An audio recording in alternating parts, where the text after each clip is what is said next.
Good morning once again. My name is Emilia Cioccia, and on behalf of SME Connect, I would like to give you a very warm welcome to our webcast on powering resilience, how the Baltic States are securing energy, cyberspace, and society against Russian pressure, brought to you by SME Connect.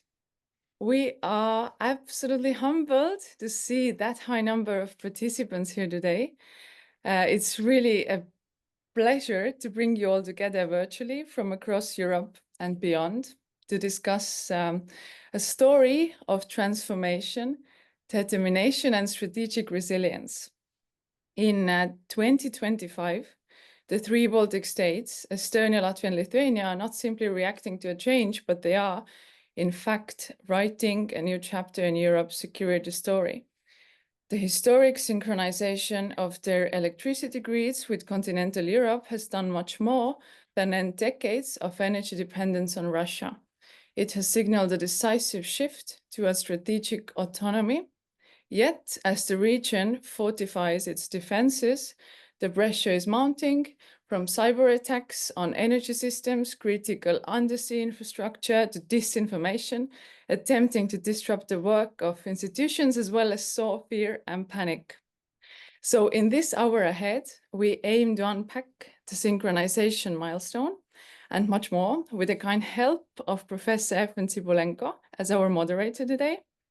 Professor Tsibulenko is an Estonian legal scholar of Ukrainian descent, specializing in international and human rights law, currently having ties at Caltech, at Kiev International University, and the Baltic Defense College. He has also authored various academic publications, 200 public articles, which have been translated into several languages.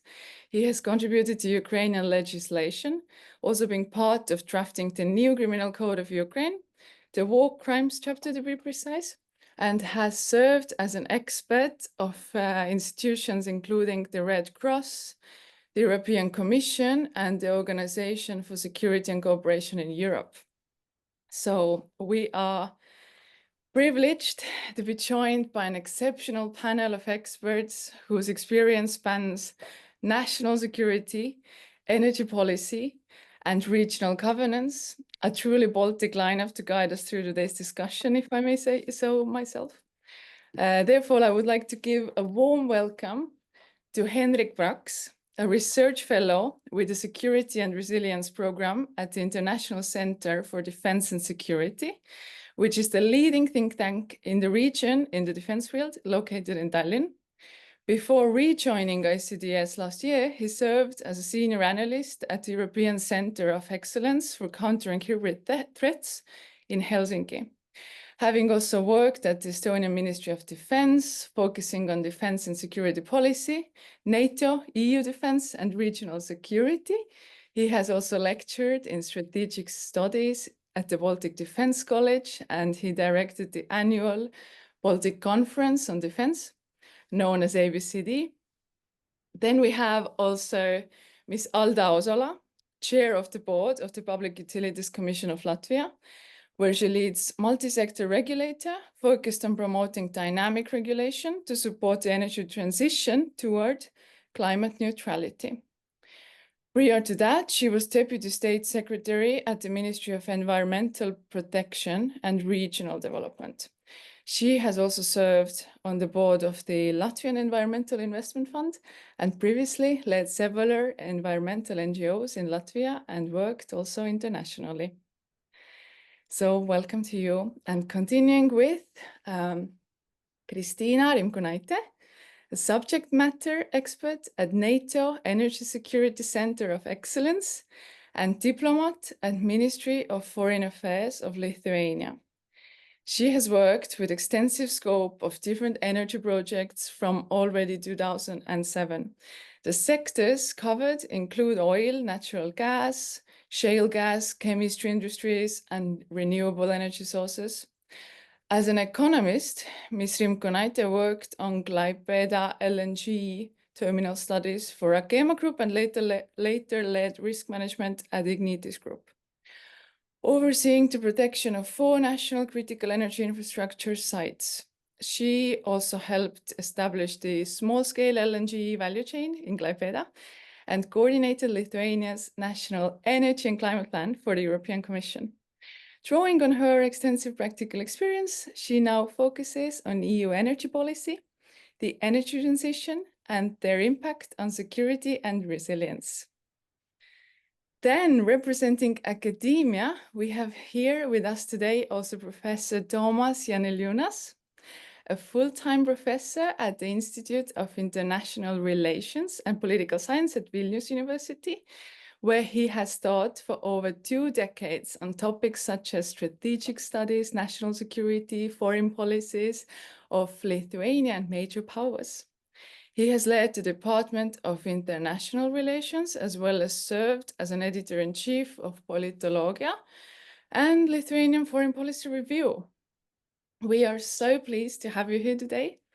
But first, before we delve into the substance of our discussion, together with our distinguished experts and Professor Tsibulenko steering the course, I would actually like to give the floor to someone who, before entering politics, has had an extensive military career, culminating in his service as Chief of Defense of Estonia from 2011 to 2018, currently a member of the European Parliament, Vice Chair of the Committee on Security and Defense. So, ladies and gentlemen, please welcome our host, Riho Teras. Thank you for joining us today, and the floor is yours. Thank you very much for introduction and kind words, and thank everybody. I would like to thank everybody who is in the panel or listening to us, and the number is increasing as I see. So I'm very happy that that we have got that much of interest for that, on my opinion, a very important topic. This topic of resilience actually seems to be new. On the other hand, in many countries, we have talked about it with different words and definitions. It engaged to the European Union context or context of all the countries. I think during the COVID, especially, and after that the energy crisis, and of course the large-scale war. But for me personally, it was much earlier. It was year 2008, 2 weeks after Russia invaded Georgia, and the war ended. And then I had the privilege to lead a team of Estonian officers to take lessons learned from that particular war. And we came back with the understanding that that's not about how the military is prepared, or not about only how the military is prepared. It's more important how the country is ready to be prepared, or is ready to take that kind of a biggest catastrophe, whichever can happen, which is a war. It is kind of all the natural catastrophes, technical catastrophes together. And there were many things which we identified which need to be improved. And so based on that, we put together a document.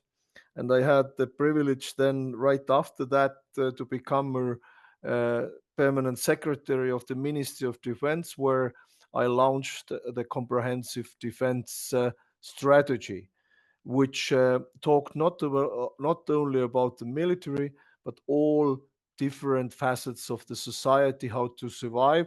And that is exactly the discussion on resilience.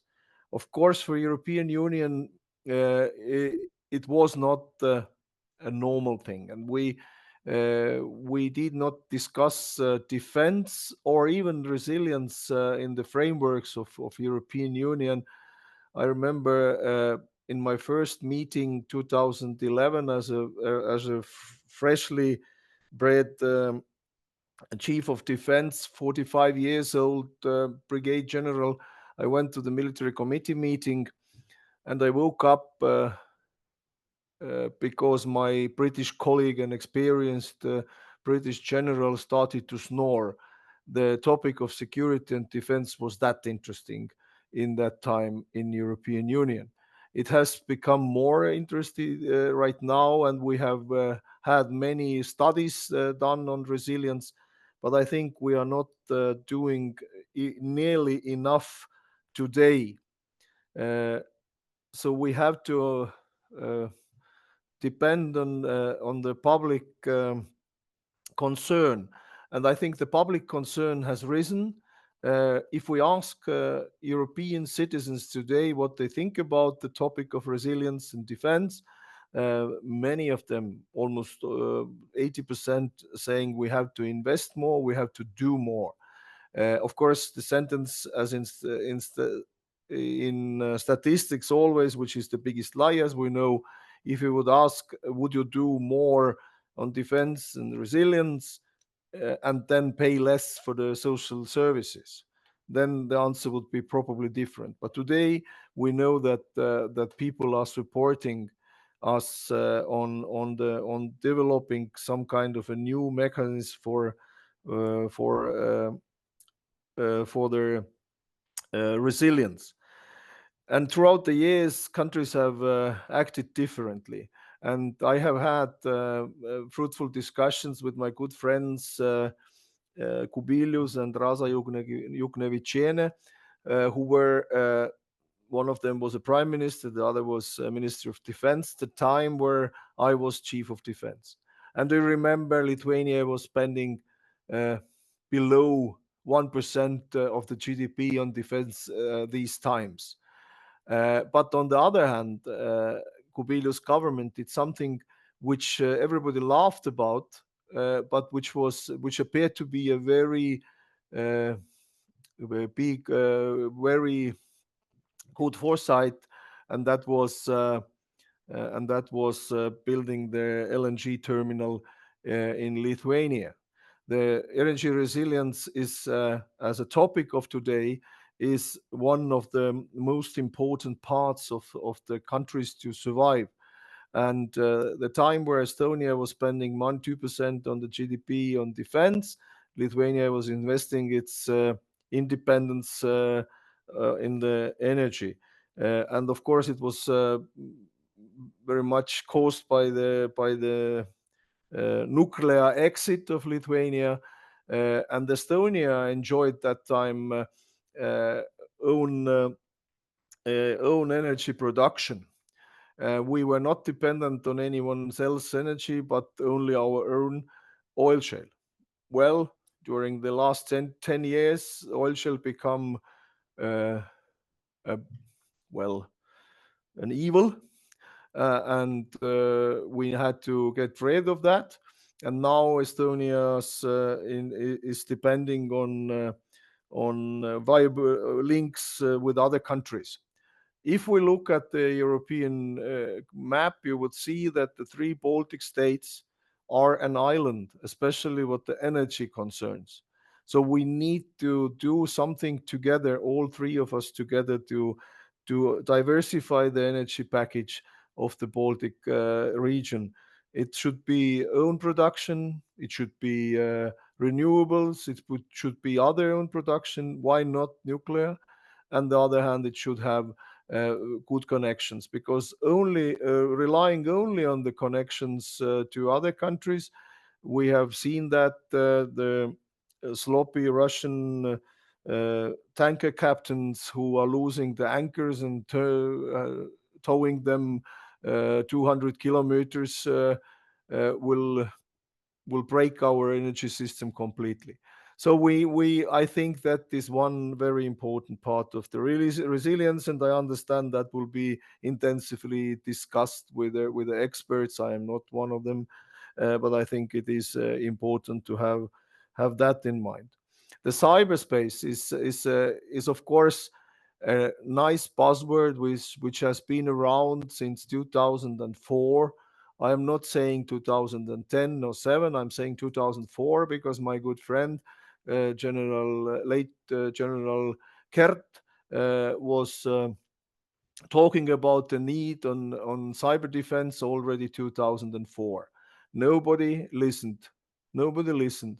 But then, of course, as always, war criminal Putin came to help us, Russia attacked Estonia with a botnet attacks 2007.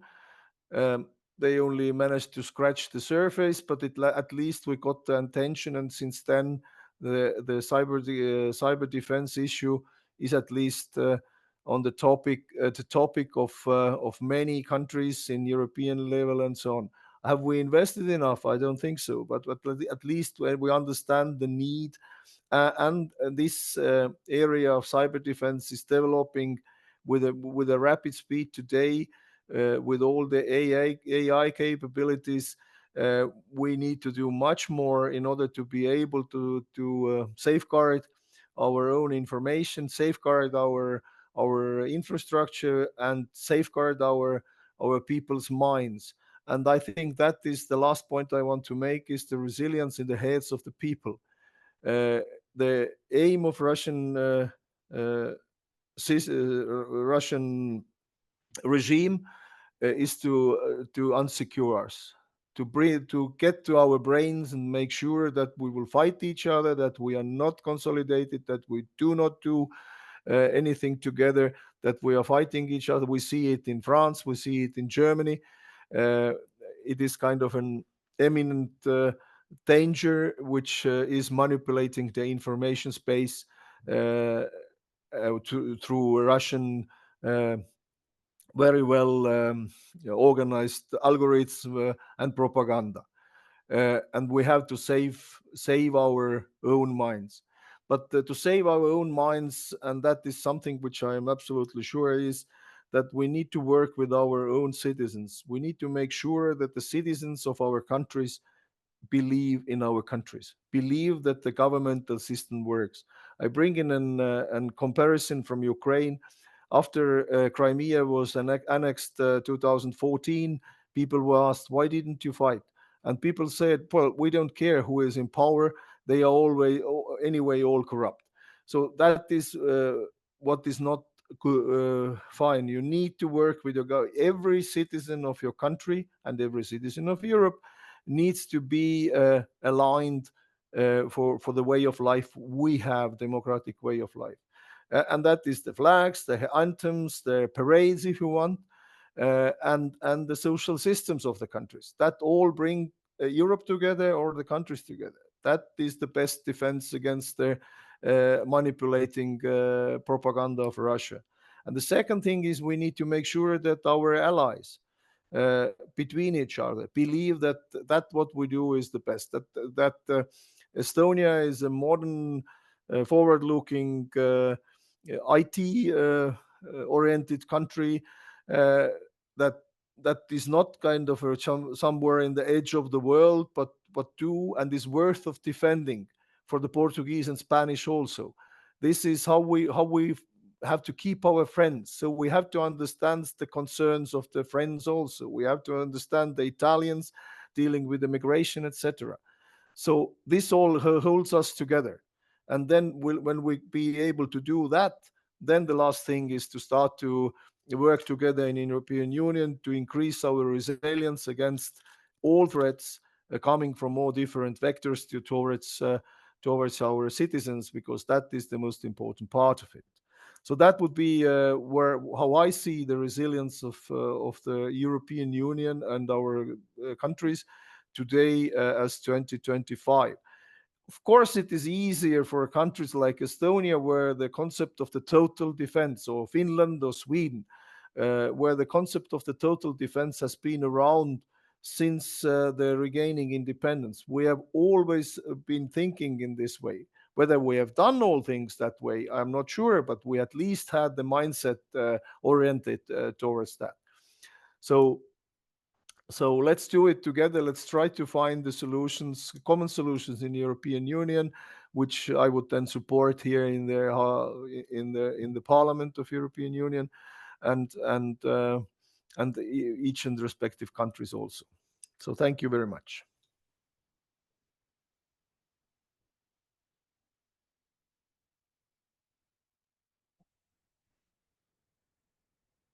Thank you, Riha, and good morning, everyone.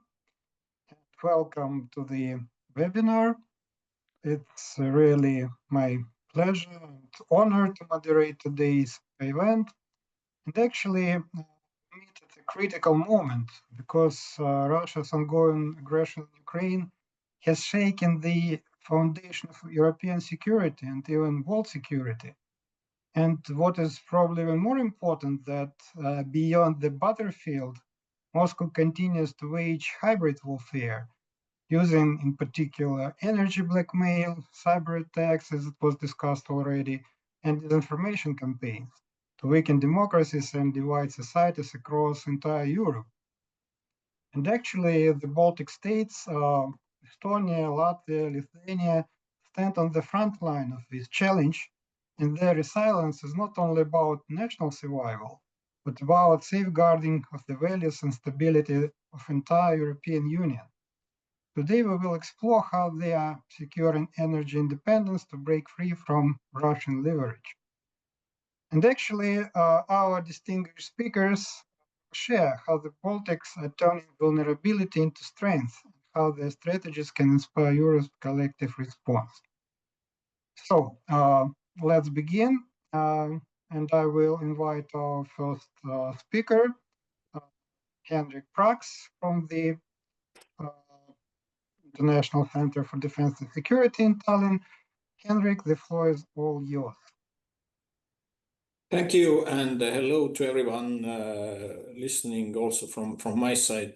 As said, ICDS is a security and defense focused think tank, and I also have background in that sector. So in my remarks, I will mainly look to issue of energy security from a security angle. It's indeed true that desynchronization from Russian grid and synchronization with European continental grid was a historic milestone from the security point of view, because it got the last remaining energy-related link between the Baltic countries and Russia from the legacy, from the Soviet legacy system. But the challenges remained, and as pointed out just by previous speakers, Russia is conducting its subversive and intensifying its subversive activities across Europe, and they are certainly also targeting and could more intensively target the energy sector. So I will, in my remarks, initial remarks, look at one particular aspect of this energy security, namely the security of outside connections of the Baltic energy market, and especially the connections with the Nordic market and the favorably priced nuclear and hydropower available from there. There are three power cables, Estlink 1 and 2 between Finland and Estonia, and Nordpolt between Sweden and Lithuania, which connect under the Baltic Sea, Baltic countries with a Nordic energy market. Combined, their capacity is around 1,700 megawatts, and data shows that Nordic imports cover around 25-30% of the Baltic consumption in a typical year. These connections strengthen Baltic energy security by enabling cross-border power flows, balancing supply and demand across the region, stabilizing grids, and reducing dependence on single suppliers. But the fact that these connections go through the international waters of the Baltic Sea also expose them to a malign interference in a way which, for example, land-based connections would not be exposed. And here it's very timely to highlight the event which took place last Christmas day, 25th of December 2024, just 45 days before the synchronization of a Baltic electric grids from Russian system, when in the Gulf of Finland, a Cook Islands flagged oil tanker Eagle S transporting Russian oil and belonging to Russia's so-called shadow fleet cut the power cable Estlink 2 between Estonia and Finland by dragging its anchor, and it was actually dragging its anchor on the seabed of the Gulf of Finland for more than 100 kilometers, and cutting besides Estlink 2 also 4 telecom communication cables before it was stopped by the Finnish Coastal Guard in the Finnish exclusive economic zone where the events happened. Had the Finns not intervened and stopped, it would, in estimated around half an hour, have reached also Estlink 1 cable and probably got it as well. And after it would soon also have reached the Baltic Connector gas pipeline, which itself had been already cut a year before in autumn 23 by another ship traveling to Russian ports. So the Estlink 2 outage left Baltic countries without around 40% of the capacity to import electricity from the Nordics. And had the other Estlink also been cut, it would have been around 60% of that capacity would have been cut off. Indeed, the desynchronization and synchronization with Europe went ahead as planned, as the Estlinks were not technically necessary for that. But Estlink 2 itself remained out of operation for around a half a year. It only entered back to the service in June, and the repairs costed over 50 million euros. But beside that direct cost, the cable outage resulted in significant economic loss, not only for Estonia's economy, but also for Latvia's and Lithuania's economy because of higher import costs and reduced access to cheaper Nordic electricity, which is especially important during the cold months. So what happened next with a ship after the Finns detained it? The Finns detained the ship with a crew, launched an investigation. The ship was let to go after 2 months, but Finnish prosecutors charged the captain and 2 officers with aggravated sabotage and aggravated interference with telecommunications. Despite speculations concerning the involvement of outside actors, namely Russia, no such charges were produced. The accused, of course, denied any charges and said it was just a pure accident and they could not have foreseen it. Last month, in October 25, Helsinki District Court dismissed the case, citing as a reason the lack of jurisdiction of a court over that particular case. The court ruled that because the incident occurred not in Finnish territorial waters, but in the international waters in the Finnish exclusive economic zone, Finnish criminal law could not be applied. So basically only the flag state, the Cook Island, or the states of a nationality of a crew could prosecute the case. And also alongside criminal charges, claims for compensation were also dismissed because of this lack of jurisdiction. The case itself is not over because the Finnish prosecutors have launched an appeal into the Court of Appeal, and it will be discussed there. However, this initial ruling to that act of sabotage clearly highlights the gaps in international maritime law regarding protection of submarine cables and pipelines. It shows how complicated, following the rules of UN Convention of the Law of the Sea provisions, is to prosecute cable damage incidents when they happen outside of the territorial waters, even if the outcome and the effects are very significant on land. I mean, the economic effects of that cut certainly were very significant. This case, whether it was intentional sabotage or accidental damage because of a poor seamanship, whatever the reason, reflects broader concerns about Russian shadow fleet operations and overall hybrid threats in the Baltic region, especially as it is only one of the many incidents concerning critical infra in the last 2 years. As I mentioned, Baltic Connector gas pipeline was cut year before, and almost all data cables connecting Baltic States with other nations under the Baltic Sea have been damaged at some point during the last years by similar activities of ships dragging anchors. Those events have to be put into a broader context. As I mentioned, Russia has in recent years, during the war against Ukraine, also in parallel to that war, significantly accelerated its subversive activity in Europe. And it has been also clearly visible how Russia has been systematically spying on different undersea infrastructure, not only in the Baltic Sea, but also in the Nordic Sea, in the other regions of the world. So it is reasonable to assume that critical infrastructure will remain a prime target of Russia, emboldened by significant gaps in the law of sea, as seen in the Eagle-S case.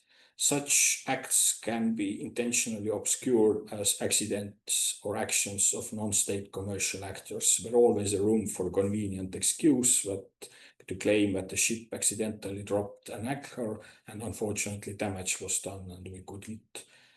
The crew couldn't do anything. So the critical element, if you speak about the hybrid operations, the critical element of a hybrid operation is the ability to plausibly deny what happened.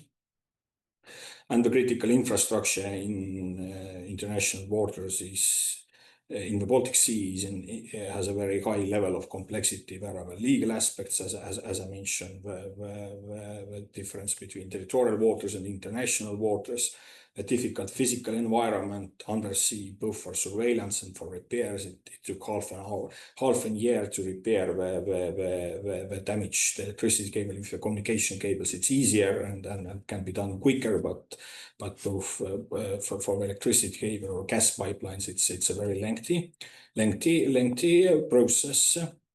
So what to do? I mean, the nations around the Baltic Sea, we need to strengthen our infrastructure and be better prepared for damage, increase the resilience from that aspects. The cables, if possible, can be reinforced because they were originally not built with security aspects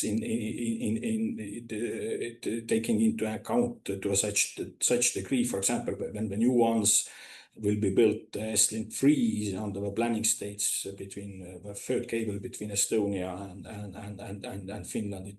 It will certainly involve more security aspects into its planning. Also, repair capabilities need to be improved where possible. Domestic legislation could be updated. For example, Estonia has taken steps to update the domestic legislation to enable authorities to better take steps to protect the infrastructure and also prosecute the perpetrators of incidents, of course, if it's possible within the limits of international law. The overall, the big issue, of course, is the improvement of overall system architecture. That cable disruptions would not cause outages. This includes reducing reliance on single interconnections, diversification of supply. An important element is accurate situational awareness through improved surveillance capability. In response to the Eagle-S incident, NATO, for example, launched a new mission or activity, Baltic Sentry in the Baltic Sea, which is basically focused on deterrence of hostile activities through surveillance, sending a message to the potential attackers that they will be detected, that the ships are monitoring. There are a diverse range of assets included, both on sea, undersea, and in the air and land, which are including in monitoring the ship trafficking in the Baltic Sea, because one has to be realistic. No one can fully protect the whole critical infrastructure at sea against any possible hostile activity. There is just too much of that infrastructure to protect. But it is important to ensure that whenever the damage is done, that the perpetrators would not get away, that they will know what they would be caught and steps would be taken after that. So these are a kind of number of steps I would like to point out, which nations of Baltic countries, but also other nations around the Baltic Sea and in other parts of Europe need to take to increase the resilience of critical undersea infrastructure. The list, of course, is not exhaustive. And let's keep in mind, obviously, the Baltic Sea has been very much in the news and is discussed in the connection of those disruptions, but they do not concern only Baltic nations or Baltic Sea nations, because in the increasingly worsening geopolitical environment, the risks of malign interference with undersea infrastructure are also growing in the other regions of Europe and also in the wider world. With that point, I would finish my introductory statements. Thank you very much, Henrik. It was indeed very interesting. And for me as follower, of course, it's a bit frustrating that Finnish court decided that it lacked jurisdiction, because the international law, I believe, it's not fully grounded, because cables, pipelines, artificial islands could be considered as a quasi-territory of the coastal state, and respectively, coastal state can have jurisdiction. And actually, I truly believe that the Court of Appeal will decide differently in Finland. But of course, it's a matter of political will, first of all, especially taking into consideration that this so-called shadow fleet, it's actually not shadow, because even European Union countries participate in it, and all these ships are clearly traced.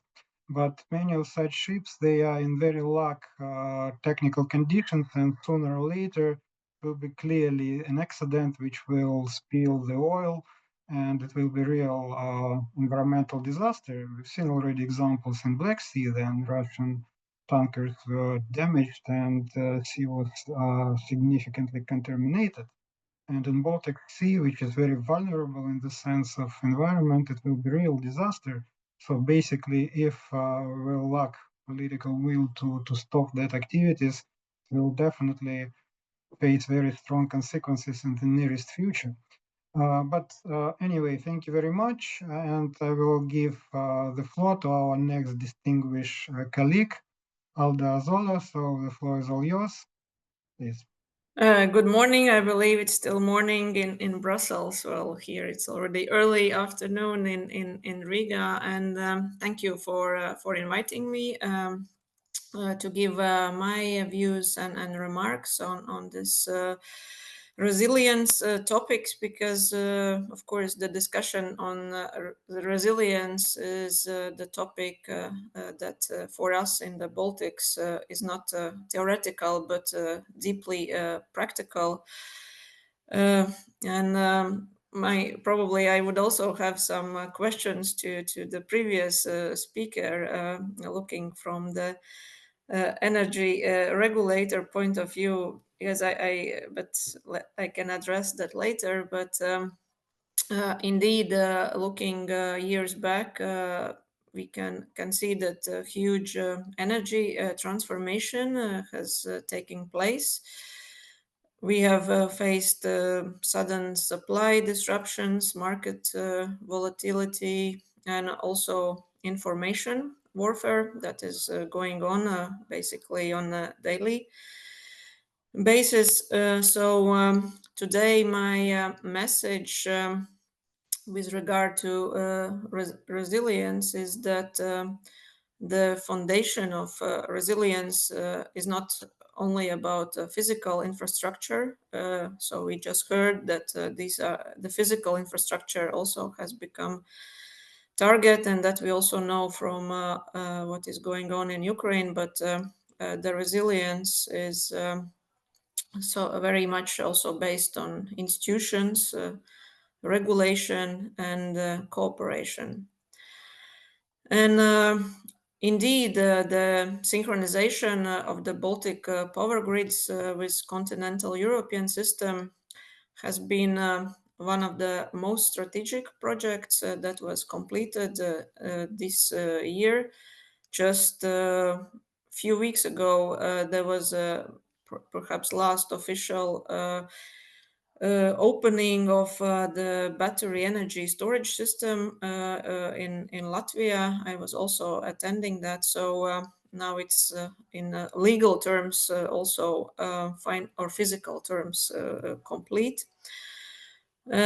Of course, official synchronization happened in early February this year, February 9, when it was even named as a Baltic Energy Independence Day to be marked in our calendars, because until that day, our Baltic electricity systems have remained synchronized with Russia and Belarus. That was a historical dependency that created real operational and geopolitical risks. This synchronization project was massive, involving construction of new interconnections, frequency control equipment, also quite a massive reinforcement of national grids. Well, in fact, it was Europe's, or certainly one of the Europe's largest infrastructure projects and integration efforts since EU enlargement. So from the energy regulator's perspective, synchronization brings also some new challenges. So ensuring that system operators can recover justified costs, also that they are responsible for maintaining network reliability. And our task as regulators is to make sure that the tariffs can be kept stable for consumers while all these massive investments are made. Of course, a large share of investments were covered by EU funding, and that was a huge relief to us or to the consumers and citizens in the Baltics. But still, as from now on, the Baltic transmission system operators are responsible for the balancing of the Baltic electricity system. That also adds quite some costs to system operation, and that need to be transferred to system users. And this fact that there are extra costs has been also sometimes used in information warfare, trying to name these costs as like tax for independence or things like that. And also just before the synchronization took place, there was also quite some information warfare going on in some countries. Well, in Latvia, it was not that much visible, but in Estonia, there were quite a lot of misinformation circling around, and probably not without interference of some neighboring countries. As the previous speaker pointed out, described the disruption of the S-Link undersea cable, which is one of the lifelines in the electricity system and interlinkage with European networks and Nordic electricity markets. Then looking broader to the energy resilience, let me again highlight that it is built on diversification and mutual cooperation. And also we can see that in the gas sector. For example, the Klaipėda LNG terminal has become basically a key entry point for natural gas to the Baltics. Well, previously these were Russian pipelines, and now those pipelines are no longer utilized, and Baltic countries are not importing Russian gas.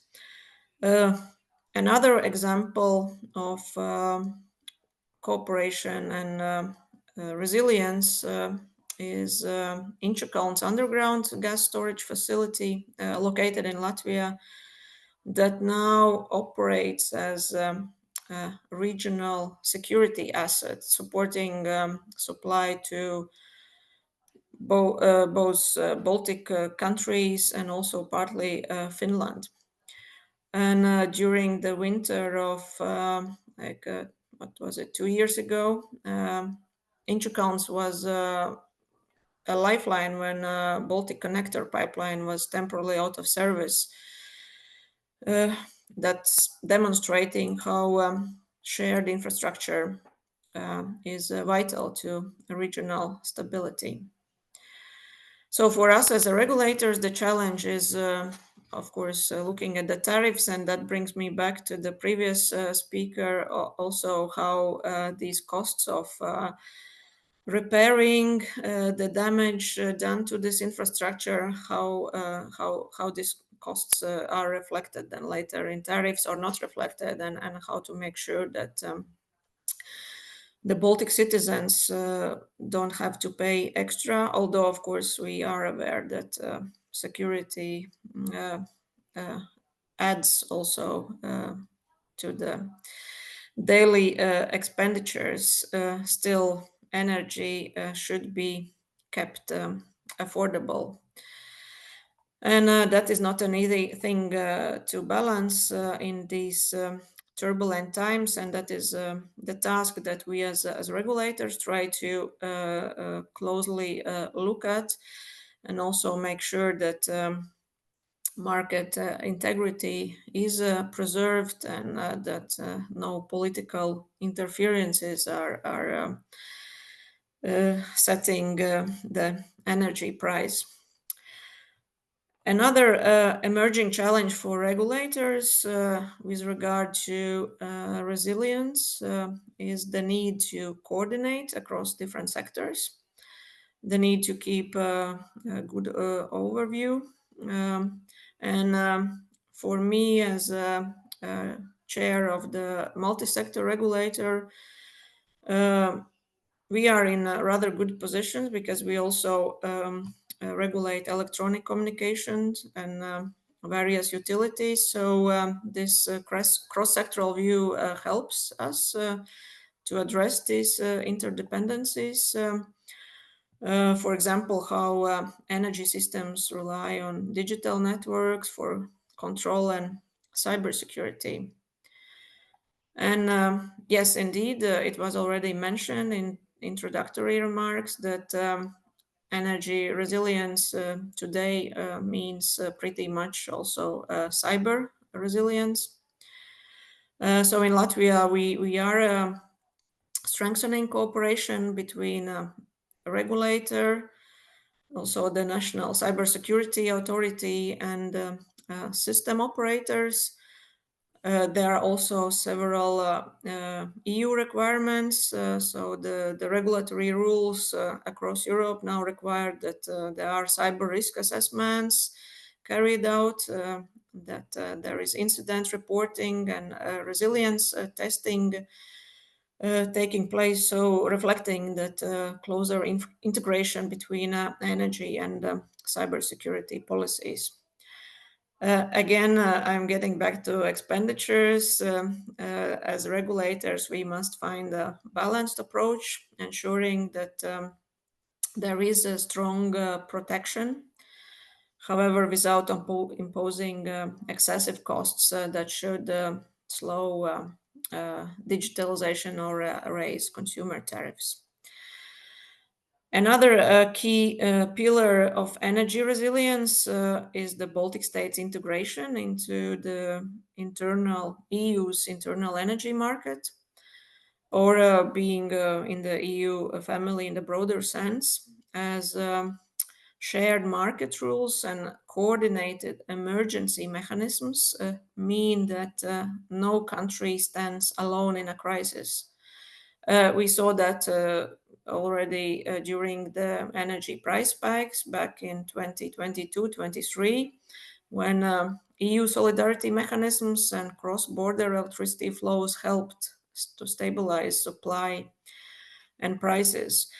And of course, in the Baltics, we are still in a deficit in terms of produced electricity.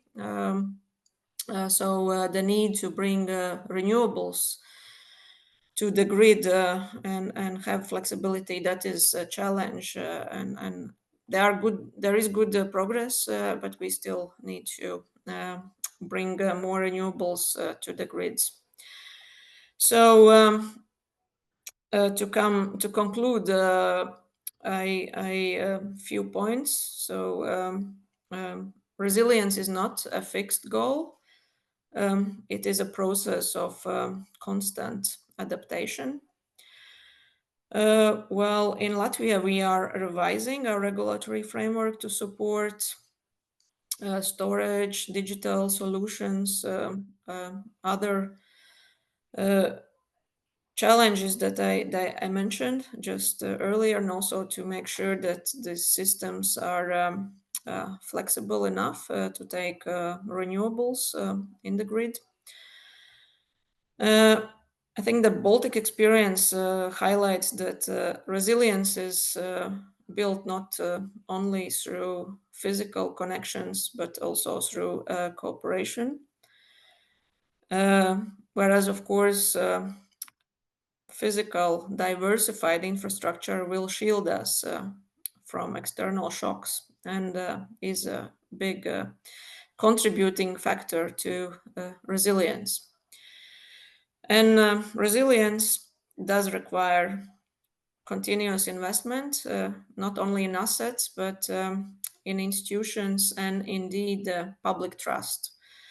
And that's from my side regarding introductory statement. Thank you. Thank you very much, Alda. It was very interesting presentation. By the way, small announcement for participants. Basically, we have a chat here, so I can't promise we can tackle all your questions because time is pretty limited, but still you can write your questions and we will try to address at least some of them if will be any. So first of all, mention to which expert you would like to pose your question and the question itself, and we will try to tackle it if time permit. So thank you very much. And our next distinguished speaker will be Kristina Rimkonaitė. So Kristina, the floor is all yours. Good morning and good afternoon, depending on where you are. And I'm very happy to join this panel of distinguished experts. In our case, NATO Energy Security Center of Excellence is located in Vilnius, and we were established in 2012. Since then, basically, we are following EU and NATO policies on energy security, and probably I will be presenting a little bit different angle. Because everyone was celebrating our disconnection from European, disconnection from Russian grids and connection to European grids in February 2025, earlier this year. But we are also having a very long way to go because our energy systems are changing radically. And International Energy Agency basically is forecasting that during recent years, we were having electricity as primary energy source for our needs in Europe coming at 25-26%. Their forecasts are showing that in less than 5 years, in 2030, more than 50% of primary energy demand will be fulfilled by electricity. So this means very fast and rapid electrification. It also means that our electricity grids, our infrastructure needs to be adjusted very fast. And those who are working in energy sector know that usually to have new energy infrastructure, it takes from 5 to 15 years. And each country is preparing 10 years network development plan every year for electricity, every 2 years for natural gas, but it's a slow process. And this infrastructure is actually, once it's constructed and once in place, it's used for decades. And if you would look at European grids, at the moment, we are having, I would say, a lot of investments that are being made. But if we are making them at the current pace, this means that by 2030, depending on the country, still 55% of all the electricity grids, they will be older than 40 years. So this means they are coming to their life cycle, and we will have basically to adjust the new energy system. Because instead of centralized energy supply, we at the moment moving towards distributed energy sources. And I would say they are reliable from our, let's say, resilience and security strategies point.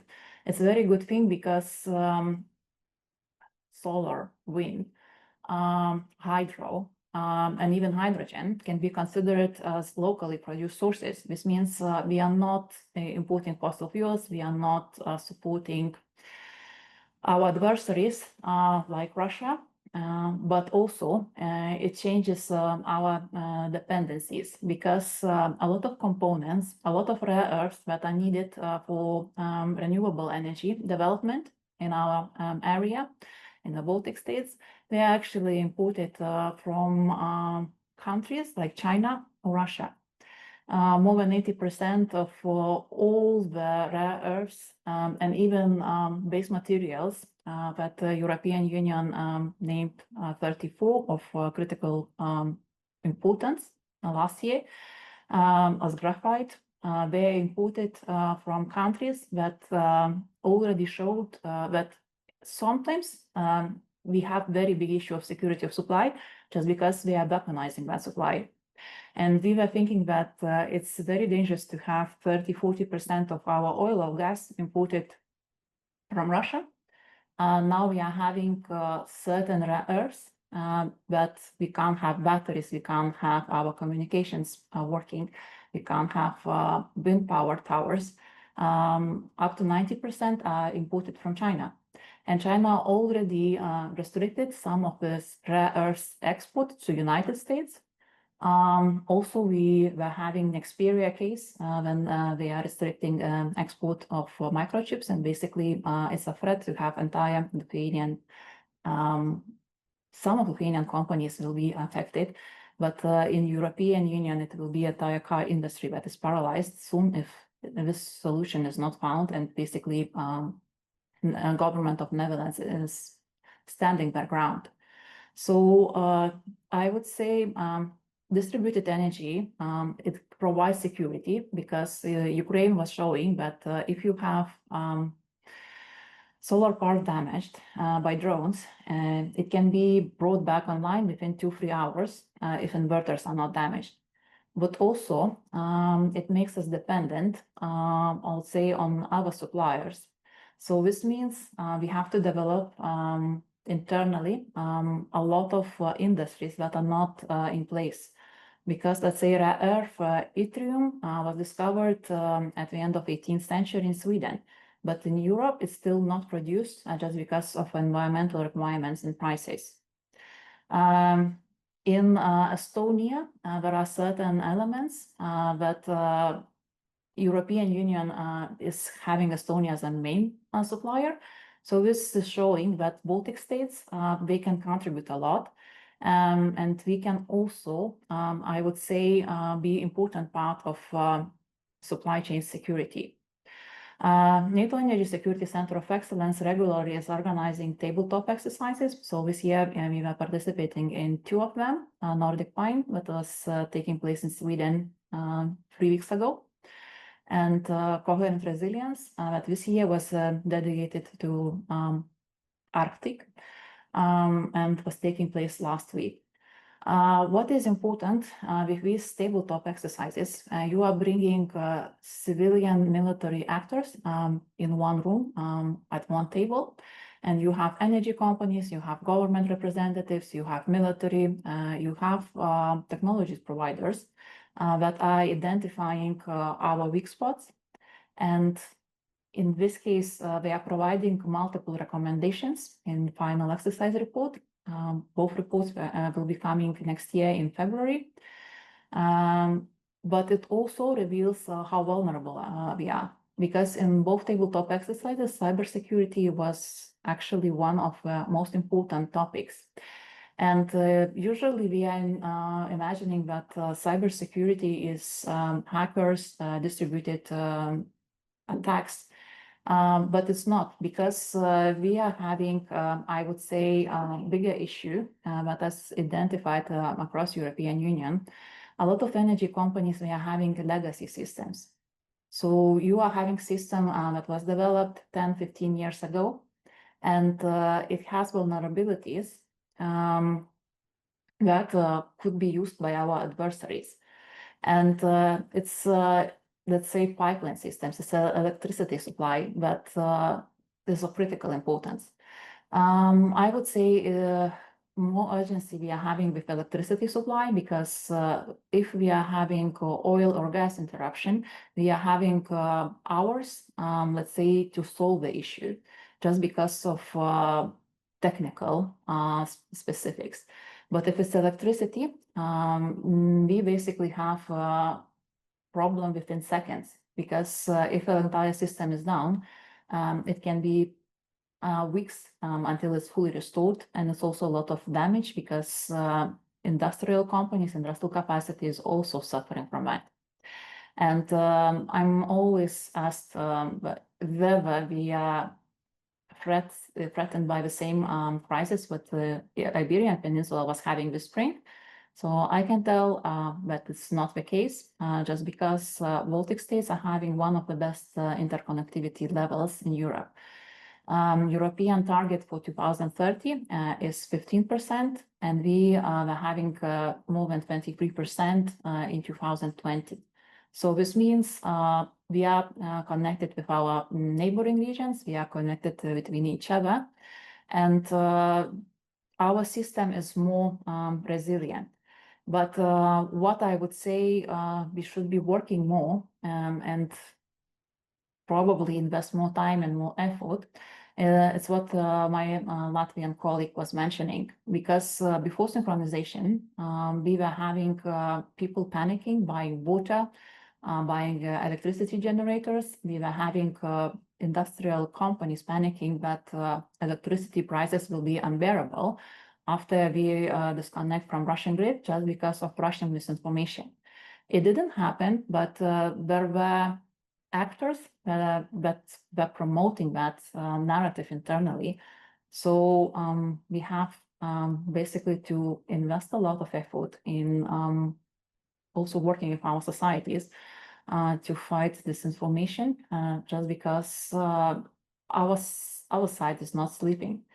And they are actually testing a lot of things, whether they are working like drone attacks in our region. And then you have incidents in countries like Denmark, Germany. So this means they are moving forward towards Europe. And if anyone is thinking that they are safe just because we are not having joint border with Russia, I believe that everyone on this panel can assure that it's not the case. Thank you. That was my introductory remarks. Thank you very much, Christina. Now I would like to give the floor to our next colleague, Thomas Yanielinen. So please, the floor is all yours. Thank you. Thank you very much, Evgen. Yes, I have perhaps maybe about 6 minutes or so for my input into this discussion. So I will present 6 short theses, and I will mainly speak about Lithuania as a success story of interconnectivity and remaining challenges. Lithuania is perhaps a radical case among the Baltic states, where energy has been heavily politicized, or as we used to say in academia, securitized. For us, energy issues, especially energy connection projects, have always been political and security issues. So I will start my first thesis about energy independence. Energy independence should be and is implemented through connections, not isolation. Actually, the Lithuanian National Energy Strategy, every strategy since 2012, has been titled as the Energy Independence Strategy. And this energy independence strategy means independence from Russia, first of all, but through stronger connections with Europe, not isolation. In Lithuania, national security framing in energy policy was always a clear line. Russian energy dominance was seen as a strategic threat or existential threat.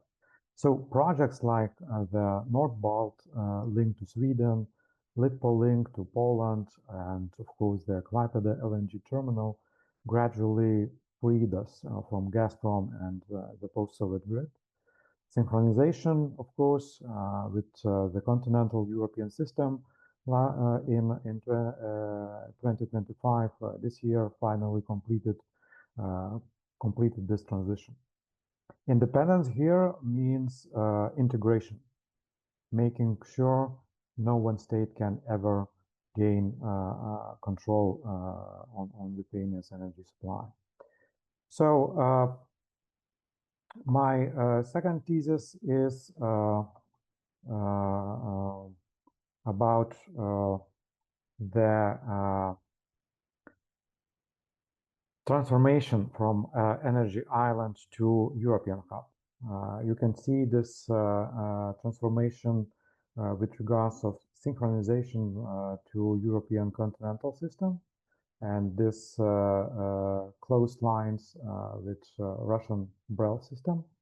So, of course, Lithuania had some milestones how to evolve from this energy island to European hub. And those milestones led Lithuania to become one of Europe's best connected energy states.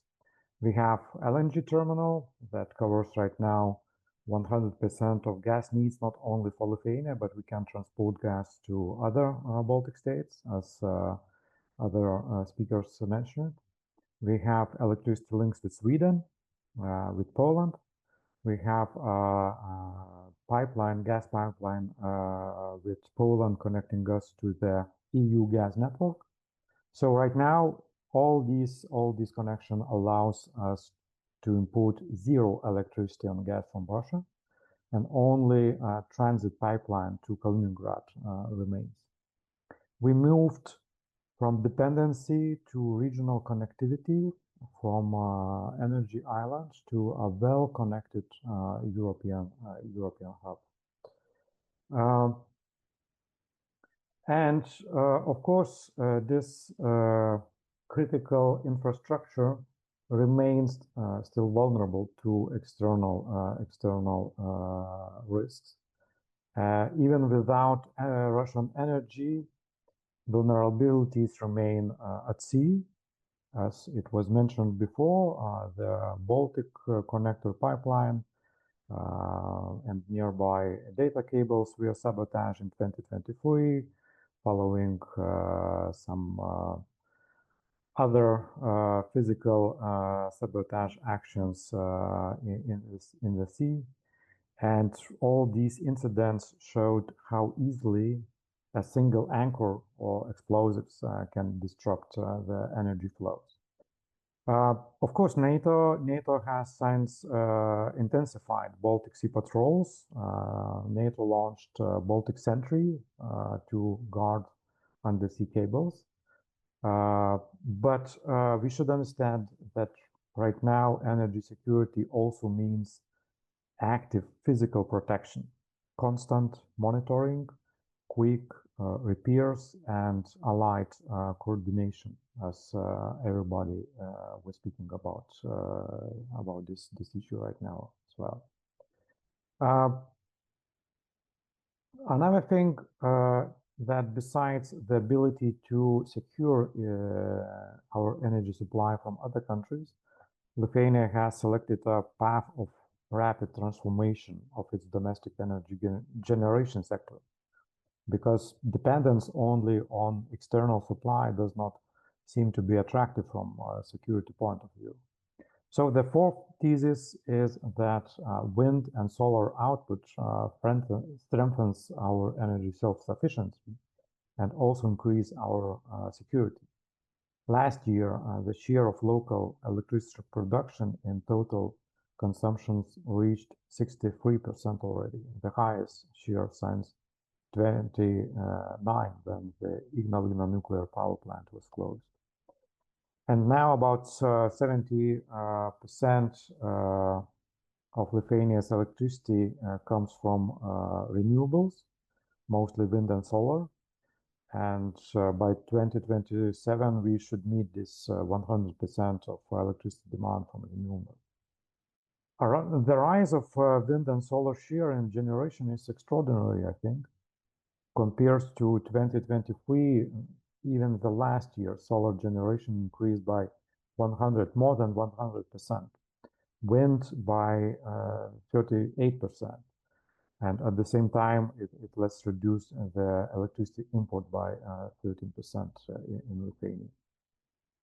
And also for the future projects, offshore wind is coming with 700 of megawatts in Baltic Sea wind farm generated. So, of course, these are some challenges because solar and wind generation at such rapid pace is making new projects less and less economically viable as the renewables market appears to become overstretched quite soon. But still, this ability to increase our domestic generations is very in line with our security needs. And this increasing share of domestic generation allows us to be more resilient when it comes to external shocks and external damages or incidents aimed at our critical infrastructure.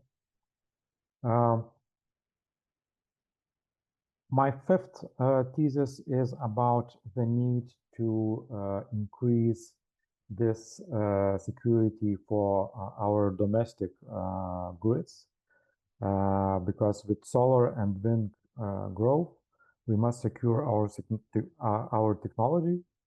Most solar inverters in Europe, as Christina mentioned it, are Chinese made, and some have remote access risks. So these risks, of course, comes also together as a side effect with our growing domestic generation. And despite the very big expansion of solar generated facilities, solar panels, we should have in mind that this comes also with this kind of side effects. So Lithuania banned such untrusted control systems in 2023. We now are investing in smart grids, in energy storage and pumped hydro to balance renewable flows. Perhaps the next step is green hydrogen, turning surplus wind into solar, into clean fuel and energy storage for the future. But those risks connected with Chinese technologies, of course, should be of the highest awareness for now, I guess. And the last point is about some future threats, and of course about defending our energy infrastructure against geopolitical threats. Russia's war in Ukraine proved that energy is a battlefield target. Missiles and drones already destroyed, I guess, more than half of Ukraine's generation capacity, and total blackouts may become a reality in Ukraine right now. So Lithuania and Baltic states must prepare for this kind of reality as well. protecting LNG terminals, grid nodes, storage plants with air defenses, anti-drone measures, redundant lines, and cyber backup is, of course, essential. And NATO and EU partners already coordinate on this, but we need to plan for drone and sabotage scenarios too. So energy security is national defense issue, and even some economic feasibility projects right now should include some, let's say, anti-drone measures, which would be not possible to think about just a few years ago. And this, of course, increase investment costs, and this should be also taken into account when we plan our expansion of domestic generation or something else. So thank you. I will stop here, and I would be happy to jump in and address your questions and remarks. Thank you very much indeed, Thomas. So actually, currently I can't see any questions. So actually, I believe it was indeed a very interesting seminar. Thank you to all our speakers and participants. Today's discussion made clear that Russia's brutal war in Ukraine is not an isolated conflict. It's part of a wider campaign of hybrid pressure against Europe, from energy coercion to cyber attacks and disinformation. And the Baltic States remind us that resilience is not just about defense. It's about unity, innovations, and determination.